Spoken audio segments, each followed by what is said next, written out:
इस भूमि में यदि कभी कोई आत्महत्या करके मौत को प्राप्त हो गया हो, इस भूमि में कभी किसी को सर्प के डंसन से मौत हो गई हो, बिजली के करंट से, दीवालों को गिरने से, नदी का पानी बढ़ के आया हो और इस जगह पर कोई डूब के खत्म हो गया हो, आंधी हवा बयार तूफान में पेड़ ऊपर गिरने से इस जमीन पर कोई खत्म हो गया हो, किसी हिंसक पशु ने अपनी सींग की नोक से इस प्लॉट में जहां ये मकान बनाए, भवन बनाए, किसी हिंसक पशु ने भी यदि उसको खत्म कर दिया हो, या कहीं किसी व्यक्ति ने किसी आदमी को मार के और इस जगह पर गाड़ दिया हो, तो ऐसी तमाम चीजों से धरती में दोष आ जाता है। ग्रंथ में लिखा है तमाम तरह का दोष तैयार हो जाता है।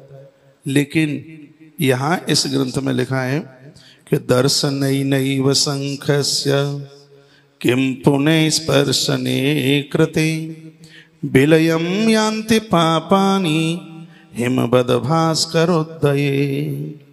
लिखा है कि इतने अपराध हैं जमीन में, लेकिन जब आपकी पूजा में ये शंख है, उस शंख का नित्य दर्शन करते ही विलयम यान्ति, यानी पाप वहां से भाग जाते हैं। और क्या, पापानी हिमवद भास्करोदये। लिखा है जैसे भगवान सूर्य के उदित होने पर अंधियारी रात का पता नहीं लगता, उसी प्रकार से में से जिन घरों में शंख है, वास्तु दोषों का ऐसे ही पता नहीं लगता, वो सब समाप्त हो जाते हैं। ये इतने अभी मैंने एक मृत्यु के कारण बताए हुए इस ग्रंथ में है।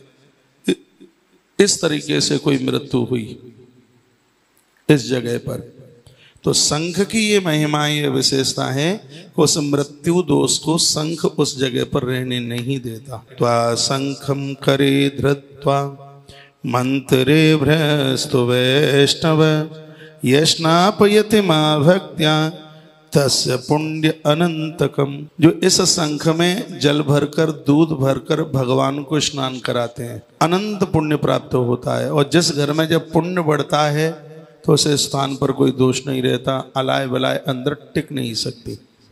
पुण्य क्षीण हो जाते हैं तभी तो पाप हावी हो जाते हैं। भूत प्रेत किसको लगते हैं, हमने गरुड़ पुराण में पढ़ा था, अभी कथा हुई है, उसमें स्पष्ट एक पूरे चैप्टर में लिखा है व्यक्ति के पास जप का प्रभाव नहीं होगा, तप का प्रभाव नहीं होगा उसके पास, उसने किसी को पानी तक नहीं पिलाया होगा, उसने किसी को भोजन नहीं कराया होगा, कभी मंदिर में मत्था नहीं टेका होगा, ये न केन प्रकारेण उसने किसी प्रकार से पुण्य इकट्ठा ही नहीं किया है, तो वहाँ अपराध हावी हो जाएंगे, पाप हावी हो जाएंगे। जिनके पास भजन का पलड़ा भारी है, पाप उनको छू नहीं सकते बिल्कुल भी। भूत प्रेत अलाय बलाय ये सब उन घटिया किस्म के लोगों को लग जाती है जिनको अपराध, जिनके हाथ तांडव नृत्य कर रहे हैं। ये गरुड़ पुराण में लिखा था, हमने बोला भी होगा। तो घर में जब पुण्य बढ़ता है, पुण्य का प्रभाव बढ़ता है, तो वहां अपराध बिल्कुल गौड़ हो जाते हैं, अपराधों की वहां चलती नहीं है। मैं आपको कोई बहुत बड़ा प्रवचन सुनाने को नहीं बैठा हूं, प्रवचन करने के लिए मेरे पास पूरा दिन होता है। यहाँ मैं कुछ चीप बातें, कुछ मुख्य बातें आपके बीच में रख रहा हूं। लिखा है नत्वा शंखम करे धृत्वा मंत्र रे भेस्तु वैष्णव यष्णापयति मां भक्त्या तस्य पुण्य अनंतकम। इसमें तो ये लिखा है कि जब आप शंख उठाते हैं भगवान को लाने के लिए, शंख बजाने के लिए, कभी भी जूठा शंख बजाना नहीं चाहिए और कभी भी जूठा शंख रखना नहीं चाहिए। जो शंख बजाया जाता है उससे भगवान को निलाया नहीं जाता, और जिस शंख से भगवान को निलाया जाता है उस शंख को बजाया नहीं जाता।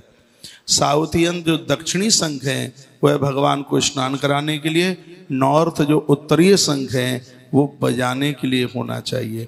शंख के द्वारा उस घर परिवार को, लिखा है इसमें पुण्य अनंतकम, घर के दोष समाप्त होते हैं और उस परिवार को अनंत पुण्य मिलते हैं।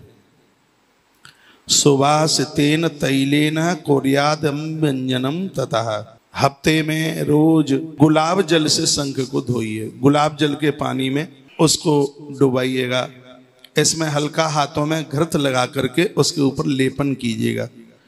तिल का तेल भी इसमें लगा सकते हैं, चमेली का तेल भी लगा सकते हैं, इस पर इत्र भी लगा सकते हैं, कस्तूर्याम चंदनेनम कुर्या दुहिर्तनादिकम। शंख के ऊपर कस्तूरी, चंदन, रोली, चावल लगाने से उस घर में वास्तु दोष समाप्त होता है। एक बार ये बात मैं पुनः रिपीट कर रहा हूं। सुवासी तेन तैलेन कुर्यादहम मंजनम तथा कस्तूरिया चंदने नैव। हम लोग रोजाना पूजा में शंख को चंदन लगाते हैं, तिलक लगाते हैं, फूल रखते हैं, चावल रखते हैं।